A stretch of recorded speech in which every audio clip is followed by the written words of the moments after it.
Tariffs are very important for the United States. We are a peacekeeper because of tariffs. If you look at India and Pakistan, they were ready to go at it. 7 planes we shot down. They were ready to go at it. And then nuclear powers. We're a peacekeeper because of tariffs. Well, thank you very much, everybody. We have a very big signing today having to do with Alaska, a place that I'm very familiar with. And we're making it greater, bigger, and more powerful, and job producing. It's an economic gold mine, so to speak. And I signed this years ago, and Biden unsigned it for me. This was something that should have been long operating and making billions of dollars for our country and supplying a lot of energy and minerals and everything else that we're talking about. And they undid it and wasted a lot of time and a lot of money and a lot of effort. And now we're starting again, and this time we have plenty of time to get it done, and it's going to be done properly. I'd like to ask your Department of Interior head, who has done a fantastic job, Doug Burgum, to say a few words about it, and we'll go to Chris after you and anybody else that wants to say something. And it's a very powerful deal, very, very big deal from the standpoint of minerals and energy. So thank you all for being here. Doug, please go ahead. Well, thank you, President Trump. Yesterday is a historic day. President Trump, as he promised when he was running in the election to the American people, that he was going to unlock the potential of this country. He was going to unlock America's mineral wealth. He was going to generate returns for American people. And he was going to importantly bolster the critical supply chains around critical minerals for our country. On day one, he signed in a very important executive order unleashing Alaska's extraordinary resource potential. And this is part of the continuation. There's a number of things that have already happened with Alaska that are moving forward. There's more to come, but big milestone today. In reversing this Biden era decision about the Ambler Road, this is a 211-mile long road that begins over 200 miles north of Fairbanks off the Hall Road that goes up to the North Slope. This road goes through an area where there's no roads. Ambler Mining District at the end of that has some of the richest mining deposits in all of America and in all of the world. And these are minerals that are absolutely essential to defense, to industry moving forward today. Just take copper alone. This is one of the richest copper locations in the country. And of course, today to build a data center, you can have tens of thousands of tons of copper required for that. Even a single family home today may have as much as 400 pounds of copper in a home. And we have, as a nation, in the past, had basically gotten out of the mineral in energy and mining area. President Trump, when he said drill baby drill, he also was mine baby mine. We've got to get back in the mining business. China controls 85 to 100% of all the mining and refining of the top 20 critical minerals. And in this mine area up there, we got copper, lead, zinc, gold, silver, gallium, germanium. So rich in all of the minerals that we need to win the AI arms race against China and to prosper as a country. And so, again, today this was history being made. When some of this was set aside in 1980 by Jimmy Carter, there was a special authority created for presidents to decide if there was a dispute. And so for the first time in history, a president is actually using that authority. President Trump, as he does, using his authority for the benefit of the American people. And the appeal came in from the state of Alaska asking that this road be built. Alaska's not a colony, they're a state. They have an opportunity to build roads like any other state. With this signing, President Trump, Alaska can go ahead and build this road. It'll be a toll road, not a public road. It's a toll road, so it'll be controlled in terms of traffic. It's a gravel road. It'll be sensitive to the environment. There'll be collaboration with the Native Alaskan corporations in terms of how it's built and how it's used, supporting the Alaskan Native tribes with subsistence hunting regulations on either side of this. But this opens up a wealth of resources. In addition, there's going to be an announcement made later today that is part of this announcement that the Department of War, the United States government, is making an investment in Trilogy Minerals. They're one of the companies that has mining claims in this area that is a remote wilderness right now. And again, making that investment so we can make sure that we're securing these critical mineral supplies, and that ownership in that company will benefit the American people. With that, I'll kick it over to Chris Wright. Thank you, Doug, and what a huge thank you to the President today. This is a tremendous achievement for the people of Alaska. We were in the North Slope of Alaska a few months ago celebrating energy development there. They want jobs and opportunity to develop the resources on their lands. This is another major step forward. We say energy is the lifeblood of society, the circulatory system. Minerals and metals, they're the skeletal infrastructure, the physical upholding of everything we do. Everywhere we walk and operate, your cameras, everything you hold are made out of metals and minerals. President Biden thought it was appropriate to offshore both of these industries outside of our country. That has not left us in a strong place. President Trump, in his first term, and even more strongly in his second term, is bringing those industries back to our country. America was a mining powerhouse for a long, long time, and our mining industry got squelched. Now we're seeing it come back to life. You saw the President's truth not long ago about a deal for lithium production in Nevada just a week or so ago. This will more than tenfold increase American lithium production. And this infrastructure, this mining road in the Ambler mining district, will just have immense impact on future mining opportunities for our country's security and economic opportunities for the people of Alaska. Our critical minerals and mining expert within the administration is standing right next to me, David Copley. I'll see if he wants to add any words. This is a really big deal for the American mining industry, and I think it shows the President's seriousness about getting this industry going and making sure we have the critical minerals we need for our defense industrial base and for our broader economy. Thank you very much. And I think we want to get this going by a certain time, so I signed it. And Will, I'm going to give it to you, and you get it filed. And sir. Good job. Thank you, sir. It's a big job. Thank you very much.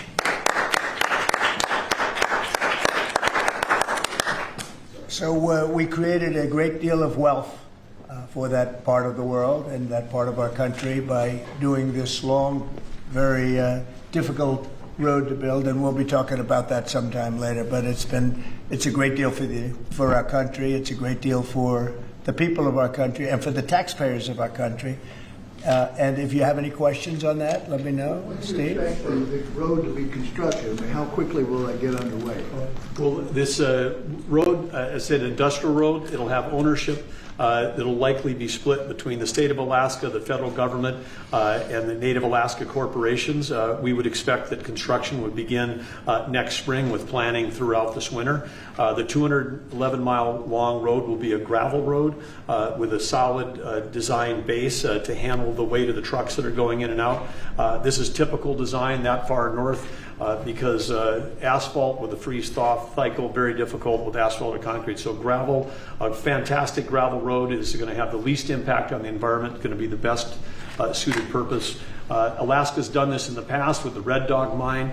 They built a toll road that, again, has ownership. The companies that use the road pay to transit that road. So this is an economic model used around the world in mining districts. We'll apply it right here. And again, it's going to generate revenue for the American people and for the citizens of Alaska as opposed to a cost. And also 2 bridges. We're going to build 2 bridges that will be able to complete, and we'll get them up very quickly. And how long to complete? I mean, 211 miles, that's a lot. Yes, we'll get it done in less than a year. It's going to come in three phases. The first road, as President Trump said, will go quickly, which is they call it a pilot road. We'll build a single lane gravel road through the full duration of it. That'll be then expanded to a second phase and then a third phase over time. But again, we want to get that pilot road built because then we can help get materials back to help the mine get started quickly as well. Mr. President, there's negotiations happening with your team in Egypt right now over your proposed peace plan. It was reported by Axios over the weekend that you had a call with Prime Minister Netanyahu where you told him to stop being so negative and to take the win when it came to Hamas's response to that. Is that true? And No, it's not true. He's been very positive. He's been very positive on the deal. Everybody is. I think every nation is. We have just about every nation working on this deal and trying to get it done. Something that you could say 3,000 years if you look at it in certain ways, or you could say centuries, but this is a deal that incredibly everyone just came together. They all came together. No, Israel's been great. They've all been good, Caitlin. And in the negotiations, do you have any red lines in terms of Hamas disarming and whatnot? Are there any places you're willing to If certain things aren't met, we're not going to do it. But I think we're doing very well, and I think Hamas has been agreeing to things that are very important. Mr. President, on the government shutdown, Mr. President, if the vote today fails in the Senate, will that trigger layoffs?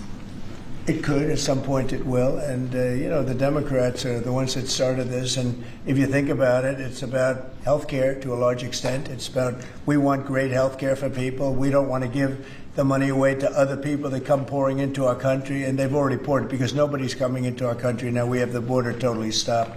In fact, numbers we just announced again, we're at another 0. So we have 0 for 4 months in a row.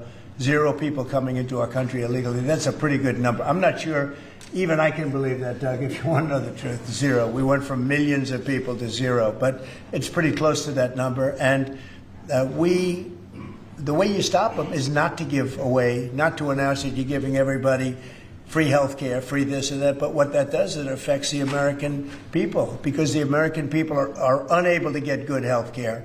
Obamacare has been a wreck, as you know, and to do that, we have to keep it propped up and do the best you can with it. It's a mess. But a lot of things are going on in that. We talk about Hamas, then we talk about negotiations that we have going on right now. We have a negotiation going on right now with the Democrats that could lead to very good things. What kind of And I'm talking about good things with regard to health care. Are you speaking with Democratic leaders? What kind of negotiations? Well, I don't want to say that. I don't want to say that. But we are speaking with the Democrats, and some very good things could happen with respect to health care. Would you make a deal with them on the ACA subsidies? If we made the right deal, I'd make a deal, sure. So you would make it? I mean, you have right now subsidies. You have subsidies. That's the problem with Obamacare. The subsidies are so much. It's billions and billions of dollars is being wasted. And we can have a much better health care than we have right now. And we're talking to them. I mean, I'm not saying that's going to happen because this has also been going on, not for 3,000 years, but it's been going on for a long time. But, yeah, we're talking to the Democrats. You would work to make a deal with them on I'd like to see a deal made for great health care. Yeah, I want to see great health. I'm a Republican, but I want to see health care much more so than the So, Democrats. Mr. President, on all of this, as you know, the American people are experiencing a lot of pain with any kind of government shutdown. And while you're dealing with Democrats and, of course, Republicans are standing their ground, what is your message directly to the American people who may encounter some of this pain and despair? How do you give them hope? Well, up till now, there hasn't been a great deal of pain. There could be a great deal of pain, but up till now, there hasn't been. I will say this, just hang in there because I think a lot of good things are going to happen. That's all I can say. I mean, I think a lot of good things could happen, and that could also pertain to health care.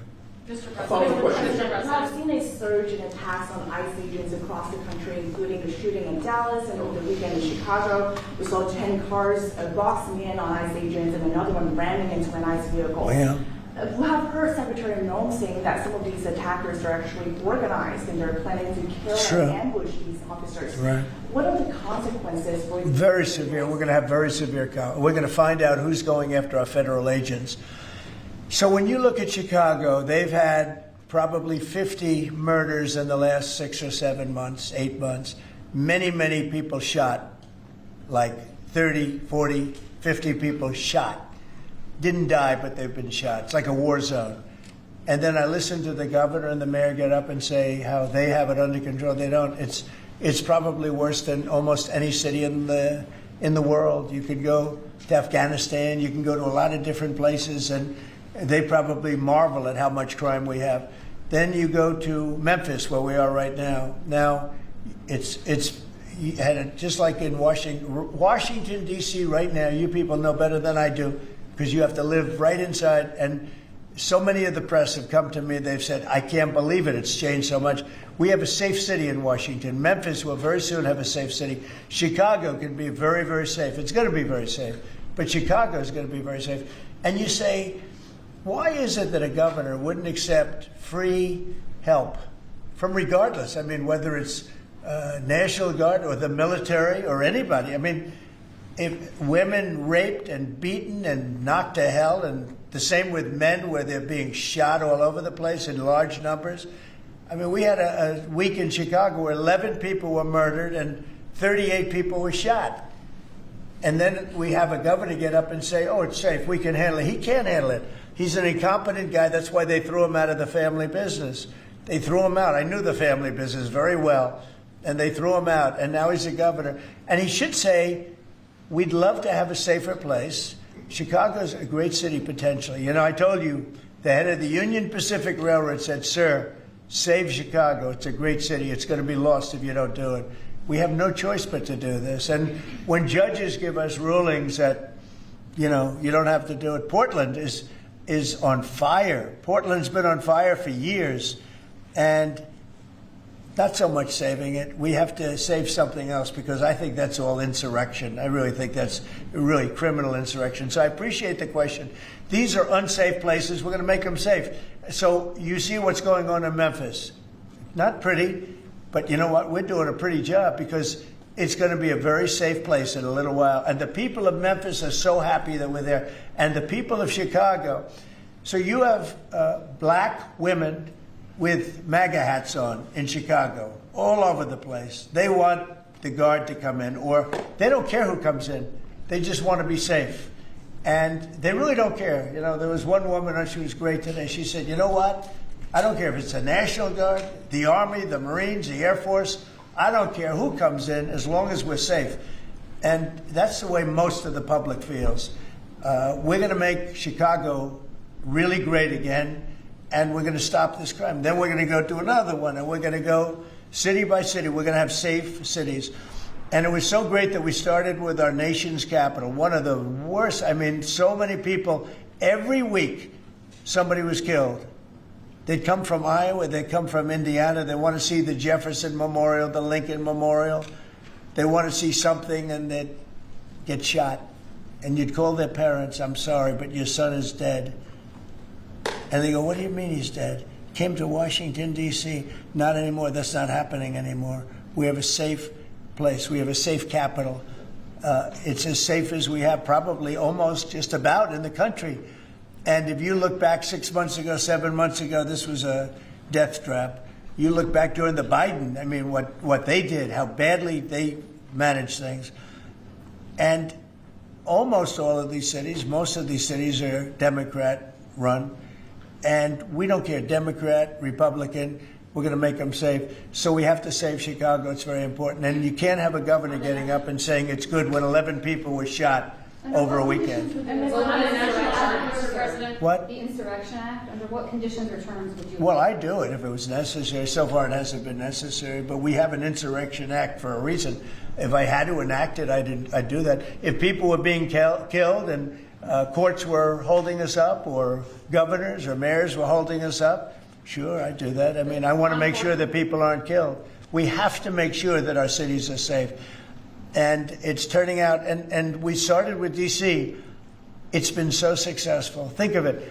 People wouldn't go to restaurants. The restaurants were closing. We were losing a lot of restaurants, as you all know. And now restaurants are opening, and they're thriving. And I went 2 weeks ago, and it was great. I'm going to go again. I felt very safe, very safe. Forgetting about guards and Secret Service, and I would have gone. It would have been very safe. D.C. is a great, and look at the cleanliness of D.C. Look at how it's clean. You don't have tents all over the place. We had parks where you couldn't even walk through the park. You had people from tents, and they were violent people. Some of these people were violent people. We have a great, safe capital again. And if you look at it in 6 months from now, it'll be the most beautiful anywhere in the world. It's being cleaned. The graffiti's all gone now. The tents are all gone. We have a capital that you can be proud of, but it'll only get better with time. Mr. President, it's October 7th, the 2-year anniversary of the original Israeli attack. Do you expect a Gaza deal tomorrow, or any sort of hostages deal tomorrow? I think we're going to have a deal. It's a hard thing for me to say that when for years and years they've been trying to have a deal with Gaza. But I mean, literally for centuries, okay, if you really think about it. But we're going to have a Gaza deal, I'm pretty sure, yeah. And what was hearing from Dr. Witkoff about the talks? Well, I'm the one that got the hostages back. Remember that, you know? I'm the one I was that. going to ask you that. Yeah, I got them back. Israeli citizens are celebrating what you've accomplished Yeah. in this deal. Should it come through, there will be a lot of celebration on the streets of Israel. The hostages' families, have they been in contact with you with regard to this deal that Yeah. could happen? They're so happy about it. It's like they can't breathe. One said, "I can't breathe." You know, it's very sad because you have hostages and you have people that are no longer living.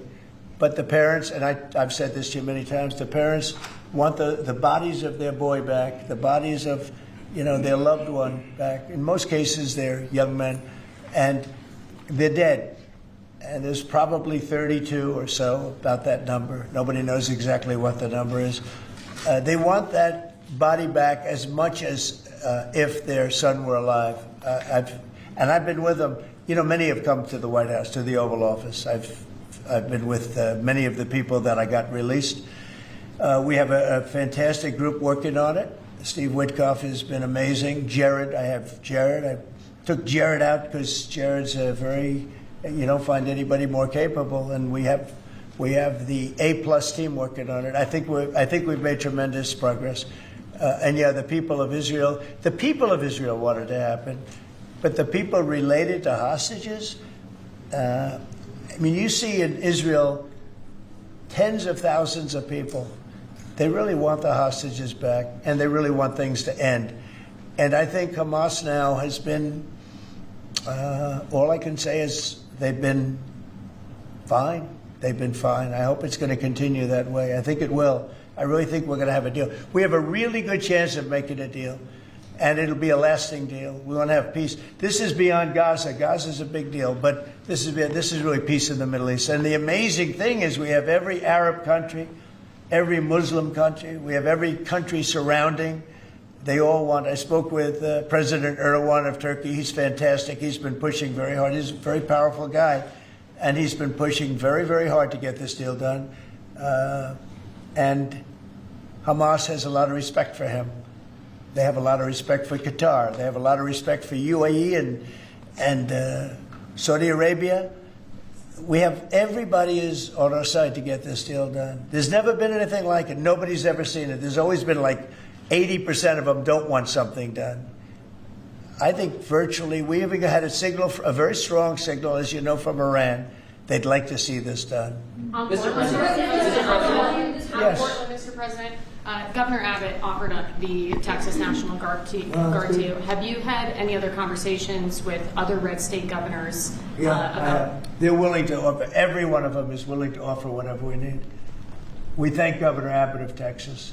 Every one of the red state, as you call them, red state governors is willing to give whatever we need because they want our agents protected. You know, these ICE agents have a tough job. They have to go in and get, in many cases, stone cold criminals, hardened criminals, long-time criminals. And every, essentially, Republican governor has offered up whatever we need. And some Democratic governors also. Daniel? Yeah, Mr. President, thank you. Quick question on the subject of the order. The Biden administration, previously speaking, they shut down Alaska for business. You reversed that, reversed it on day one. You opened it up, going after all the critical minerals.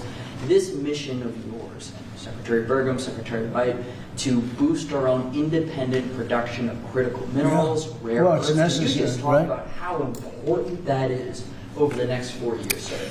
Well, it's very necessary. You know, in the past, we were able to go to other countries, buy whatever we want, but all of a sudden, if those countries are hostile, and by the way, China hasn't been. We've made deals with China. You know, they approved the TikTok deal. Everyone said you'd never get the TikTok deal approved. They approved it, and we have great people buying it. Big, strong American companies are buying it, the most prestigious companies there are, actually, and they're going to make sure everything's good. But President Xi was great. He approved it. So I'm not saying hostile, but it's good to have our own minerals. And, you know, we create a tremendous value by creating a road. We build a road that only we can do because we have the rights to do it, number one, and we have the power to do it. And so we build a road that's over 200 miles long through a very beautiful area of the world. Actually, it's incredible. When you look at it, it's incredible. But a rough area from the standpoint of building. So we get a road done. And with that, we unleash billions and billions of dollars of wealth. It's pretty amazing when you think of it. And it's wealth that we need if we're going to be the #1 country. You know, we're #1 now with AI. You probably read. We're beating everybody with AI at levels that nobody ever thought even possible. And one of the reasons we are is because of energy. So our grid is old and tired, like most grids are. They get old with time. I mean, you know, the older you are, the older the grid gets, right? But I've allowed the people building AI or other plants, other types of plants, but AI in particular, because they need so much electricity, I've allowed them to build their own power. And it's been amazing. They're building massive plants, and with the plant, they're building their own electricity. They've become a utility in a sense. I said, maybe you'll do better with the utility than you do with the AI. I don't know. But we're letting them build their own electricity. So we don't have to worry about the grid. We don't have to worry about anything. And they're going to build it in such a way that if they have excess capacity, they're going to put it back into the grid. It's pretty amazing. So when they build, we're giving them permits to build their own electric power plants, and it's incredible when you see what they're doing. And because of that and other things that we're doing, we're leading every country. Nobody's even close to us with AI. And AI seems to be the big thing. I don't know. I can't tell you that. There are a lot of people building, and a lot of people have high stock prices because of AI. So a lot of people think it's great stuff. And I think it's great stuff. I look at it, it's amazing what it can do. In terms of medical costs, in terms of knowledge, it's basically information, and information at a level that nobody thought possible before. So we'll see. But they're building plants where you saw the one overlay that I did where, in this case it's Meta, one of their plants is essentially the size, almost the size of Manhattan. And that's a building, you know, it's a building that covers Manhattan. So it's big stuff. And nobody's even close to us. We're leading AI by so much. Mr. President, Yeah, go ahead, please. Since the start of your administration, we've seen a lot more Americans wanting to join ICE. And as we're seeing more attacks on them right now, what's your message to rank and file ICE agents who are trying to do their jobs but are facing 1,000% increase in attacks? I love your questions, you know. I like you. So who are you with? I'm with NTD. Very I was good. the one who got mugged. You were the one, that's what I thought. You got mugged. You're not getting mugged anymore. Not anymore. She was really, you're lucky to be with us with that deal that happened. I know all about that. Not anymore, though. You feel a different world out there, right? Totally. You're safe with the baby nowadays. Oh, good. Well, you're safe now.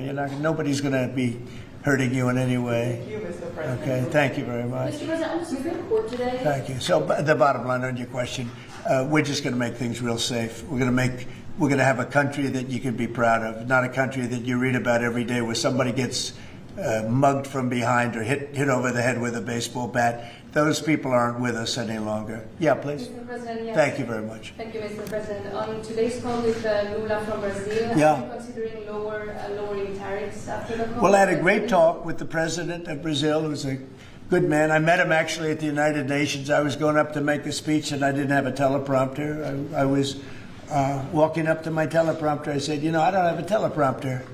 But just before that, I met with President Lula, and I found him to be very good. I mean, we had a very good talk for about, 2 minutes. And then I went up to make a speech, and I was surprised to see, how would you like that one, Doug? I've got every leader in the world sitting out there. And my teleprompter isn't on. You know why, Daniel? Because it was a rigged deal. But fortunately, I made a better speech than I would have if I read it off a teleprompter, which is pretty easy to do. So it was quite a day. That was a big day. But we met and we liked each other. And we had a great conversation. We'll start doing business. And are you considering traveling to Brazil for COP30? At some point, I would, and he's going to come here. We talked about that. And a follow-up question on Israel. Israel government has been arresting and deporting activists that were traveling to Gaza. Today, Greta Thunberg, for instance, also some... Well, she's just a troublemaker, I mean, she's no longer into the environment, now she's into this. She's a troublemaker. She has an anger management problem. I think she should see a doctor. She needs anger. If you ever watch her, she's a young person. She's so angry. She's so crazy. Now, you can have her. You can have. She's just a troublemaker. Yeah, please. The Supreme Court is back in its term today, Mr. President. And Say it. The Supreme Court is back in session. Yeah. They rejected today an appeal by Ghislaine Maxwell to overturn her conviction. That means her only chance at getting out of prison is a pardon from you. Is that something you're open to? Who are we talking about? Ghislaine Maxwell. You know, I haven't heard the name in so long. I can say this, that I'd have to take a look at it. I would have to take a look. Did they reject that? She wanted to appeal her conviction. And what They happened? said that they were not going to hear her appeal. I see. Well, I'll take a look at it. I will speak to the DOJ. I wouldn't consider it or not consider it. I don't know anything about it. So, but I'll speak. I will speak to the DOJ. Why would she be a candidate for clemency, sir? I don't know. I mean, I'd have to speak to the DOJ. I'll look at it. I have a lot of people who have asked me for pardons. I call him Puff Daddy has asked me for a pardon. But she was convicted of child sex trafficking. Yeah, I mean, I'm going to have to take a look at it. I'd have to ask DOJ. I didn't know they rejected it. I didn't know she was even asking for it, frankly. Steve? Have you made a decision on whether to supply Tomahawk missiles to Ukraine or sell them to NATO and let them sell them to Ukraine? Yeah, I've sort of made a decision, pretty much. Sure, You know, yes, if you consider, yeah, I think I want to find out what they're doing with them. Yes. You know, where are they sending them? I guess I'd have to ask that question. That war should never have started, would have never started. Such bad judgment was used there. I think on both sides, by the way. But nobody looks good with the war with Russia and Ukraine. Nobody. That's been a horrible. This week they lost over 7,000 soldiers between the two of them. And those missiles, This is every week they're losing 7,000, 8,000, 5,000. they have a range of like 1,500 miles or something, so they'd be able to. No, I know. No, I would ask some questions. I want to see what's. I'm not looking to see escalation. Yes. And tomorrow you're meeting with the Canadian Prime Minister. What's on the agenda for that? Well, I guess he's going to ask about tariffs because a lot of companies from Canada are moving into the United States. You know, everybody's moving back into the U.S. and he's probably going to be asking about tariffs. They're losing a lot of companies in Canada. They're coming into They left here. They left here 20 years ago when presidents that sat right at this desk weren't doing their job properly. They were probably good politicians, but they weren't good at business, and they allowed these companies to leave. And all they had to do is do what I'm doing right now. And, you know, I'm not saying it's the easiest thing to do, but it is. It's effective. We're a rich country again. We're a powerful country because, you know, I've ended 7 wars. At least half of them was because of my ability at trade and because of tariffs. If I didn't have tariffs to throw around a little bit, you would have at least 4 wars raging right now with thousands of people a day being killed that aren't happening. We've settled. You know, we settled 7. We're getting close to settling 8. That would be a big one. And that's something that could happen. But so I think he's coming probably to talk about tariffs because a lot of companies are leaving Canada to come into the U.S. And they're leaving Mexico. And by the way, they're leaving China. They're leaving all over the world to come into the U.S. And would you Nobody's actually seen anything like it. Would you shift your position on tariffs in response to whatever you Well, said I mean, tomorrow? look, my positions turned out to, everybody said I'm right. They find billions of dollars that they didn't even know they had. Recently, they said they found billions of dollars and they couldn't understand. I said, check the tariff shelf. And they come in the next hour and they said, sir, you're right. It was from the tariffs. We're a rich, really rich country again. But more importantly, maybe influence. If I didn't have the power of tariffs, you would have at least 4 of the 7 wars raging. I use tariffs to stop wars. If you look at India and Pakistan, they were ready to go at it. 7 planes we shot down. They were ready to go at it. And they're nuclear powers. And I don't want to say exactly what I said, but what I said was very effective. They stopped. And that was based on tariffs. It was based on trade.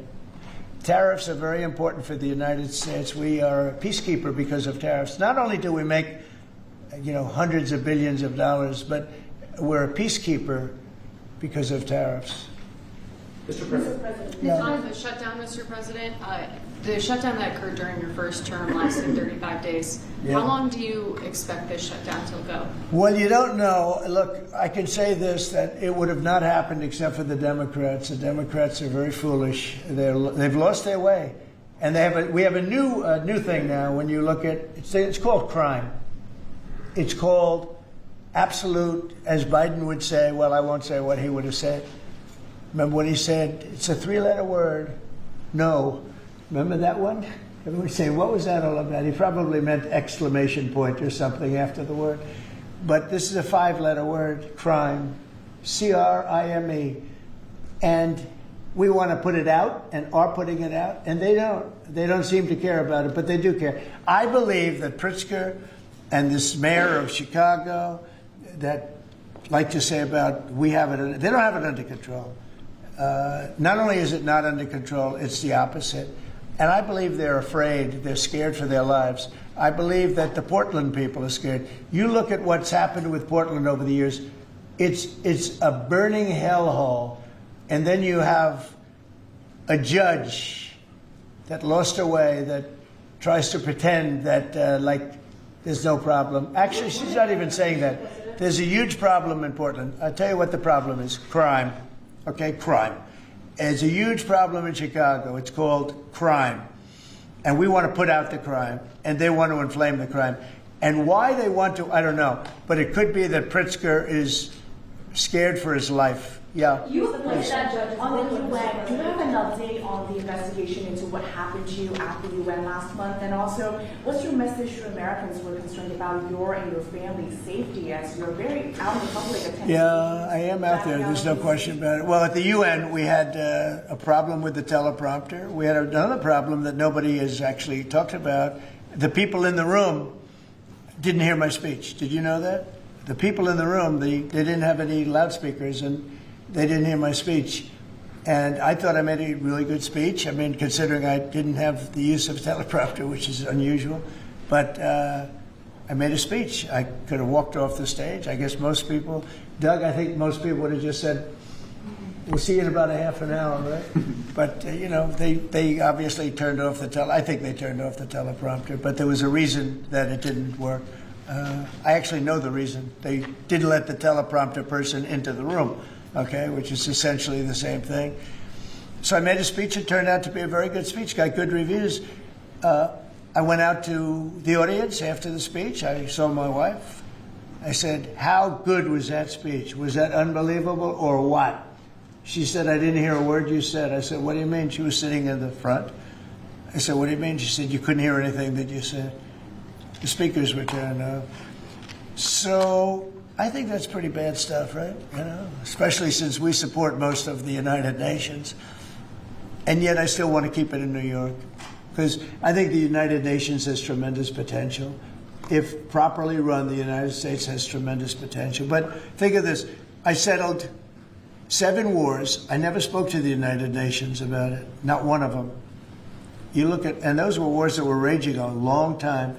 And in many cases. And I settled 7. I never heard from the United. They didn't help me. They should be able to settle the wars. I shouldn't have to be settling the wars. Yeah, please. I think last week you signed the security guarantees for Qatar. Yeah. Do you see any role for the Senate in that? Do they have to vote on that, or do you think? Well, I wouldn't mind if they did. If they want to, they'd let me know. Nobody said that. But you know, Qatar has been very, very helpful to us in this process, and I think you'll find that. I think. Maybe the most influential, very influential, very strong. With Hamas, they're very strong. And Turkey's likewise been helpful. I mean, honestly, UAE, Saudi Arabia, everybody's been helpful. I just spoke today with the King of Jordan, and he's been terrific too. I can't think of any country that's been negative about this. This is why it should happen. I mean, everybody wants it to happen. And usually when everybody, including, I think, Hamas, and when they want it to happen, it's going to happen. James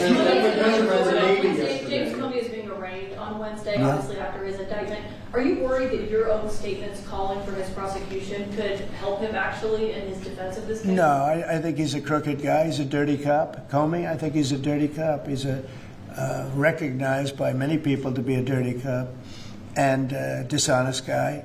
So all I have to do is, I mean, I have nothing to do with the case. I just say, But you good called luck. Pam Bondi to prosecute him and oppose No, him. I don't call anybody. You know what? I'm allowed to do that if I wanted to do that. But Comey's a crooked guy. He has been for years. And he got caught. Look, he lied. This is just a simple case. He totally lied. And then he confirmed the lie on, I guess, numerous occasions, or at least one occasion. He confirmed the lie. He said, that's what I said, and I stand by it. And, you know, I mean, the guy, and he didn't say, to the best of my knowledge. He didn't say, well, I don't remember. He made a very definitive statement and a very important statement concerning him. And he got caught in an outright lie. And that's why a group of people, it wasn't me that voted, they voted to indict him. But he's a crooked guy, in my opinion, and we'll find out. The court's going to determine that in a little while, I guess, yeah. President, do you expect to announce farm relief this week? Yeah, I'm going to do some farm stuff this weekend. This, And you have a Justice message Yeah, from the please. Navy yesterday celebrating It was their unbelievable. 250th. Can you talk about that? And as we get closer to America's 250th, you've initiated a prayer initiative as well. Yeah. Talk to me about both of those events and why they're so important, particularly the prayer initiative going forward to the... Well, we have, and we're dealing, as you know, with all of the different, and not just evangelicals, Christians. We're dealing with lots of different faiths, religions. And I felt for a long time that, you know, if a country doesn't have religion, doesn't have faith, doesn't have God, it's going to be very hard to be a good country. You know, there's no reason to be good. I want to be good because you want to prove to God that you're good, so you go to that next step, right? So that's very important to me. I think it's really very important. And yesterday was amazing. We went out. We went to the naval base, the largest in the world, actually, and I saw things that were incredible. The level of I don't want to use the word weapons, but they are weapons. Is the technology on these planes, on the carriers, on all of the different things that we saw. They gave us missile displays. They did the whole. I don't think they've ever done anything like it, but it was really impressive. And the talent of the pilots, where they can land. You know, the aircraft carriers look massive, but when you put them in the middle of, like, the Atlantic, or in this case, pretty far off the coast of Virginia, and it's sitting in a big ocean, and it was pretty calm yesterday, but it's still a little bit testy, right? And you'd have these guys land right on a thing and come to a sudden screeching halt, and they're really something. They were taking off yesterday, and they look over, yes, sir, and then you see them, and you see them just get ripped back into the seat because the G-forces are so great. And actually, if you're not in great shape, because they were doing maneuvers that were incredible yesterday, and the admirals were explaining that if you're not in really good shape, you don't make it because you pass out. You know, these guys, and women, I met some women pilots that, I mean, it's incredible what they're able to do. So we saw something that was great, and you saw the spirit, because we had for a couple of thousand, I think they had probably 22,000, largely sailors, all dressed in the most beautiful white. There wasn't a spot on any of those uniforms. I looked at them, it was just a wave of white. And it was a great crowd and great reception. So, you know, getting back to a very important question that was asked, when you go back a year ago, people weren't joining the armed forces. They weren't joining the Army, Navy, Air Force, Marines, the Coast Guard, Air Force. If you look at, you know, any of them, they weren't joining the Space Force. And now we're setting records, recruitment. And that goes for the police and fire. Now they want to be policemen, they want to be firemen. And firemen, people don't mention them, they're incredible. I know so many of them, they're brave as hell. I wouldn't want to do it, tell you. But they weren't able to recruit. The police weren't able to recruit. And the military wasn't able to recruit. We were really off. And I got elected, and it really started on November 5th. I got elected, and somehow the country developed a spirit. Financially, yes, but also with the military. And now we have record levels of people wanting to be in. Every force is filled. We have waiting lists to get into the Marines, to the Army, to the Navy, to the Air Force. We have Coast Guard. We have waiting lists to get in. It's amazing, actually, what's happened. We have a country it was a dead country. And I say it all the time. We had a dead country 1 year ago. Now we have the hottest country anywhere in the world. And it's nice to see you. I've watched you for years on television, so it's nice to meet you. Thank you very much, everybody.